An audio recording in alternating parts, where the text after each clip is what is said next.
So, what is the reactions that? What are the reactions you meet when you tell people about your work? I guess it can be different types of reactions. Well, what I've learned is to try and meet people where they are. So if someone says, "What is A Course in Miracles?" and I can see they're totally not interested in spiritual work, I just say, "Oh, it's a mind training system for getting happier," and keep it very simple and not too metaphysical.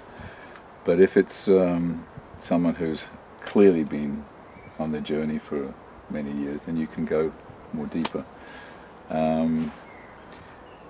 So I don't often have big reactions. The other thing is I tend to hang around with a lot of people who are on the path anyway, especially around the Philosophy Centre, because that's kind of why they're there.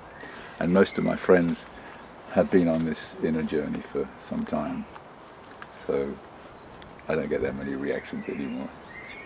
But it is about listening to where they are, and trying to be as helpful as we can. If you meet them up here and they're down here with their understanding, it's not helpful. So. I also get the feeling that people are opening up generally a bit more these days, but maybe it's because I've gotten more into that world the last years. But yeah, I don't know the answer to that. I've heard this kind of thing. Oh, the whole world's waking up. Yeah, but we also have more people in the world, so I don't know what the ratio is compared to 100 years ago or whatever. But what I do know, and this is something that's quite interesting, is a lot of things happened in the 60s and early 70s. And I heard fairly recently that there was a law or a rule in the Vatican about studying spirituality.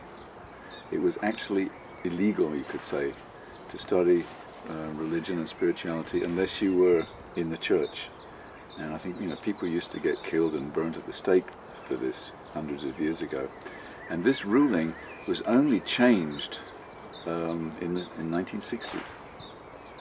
And then a whole stream of spiritual work started to appear. I mean, if I talked about the Course in Miracles 100 years ago, I would probably get killed. Now I can talk to anybody about it without any fear of attack. That's how much we've shifted. So in that sense, you're right. There is an awakening on some level.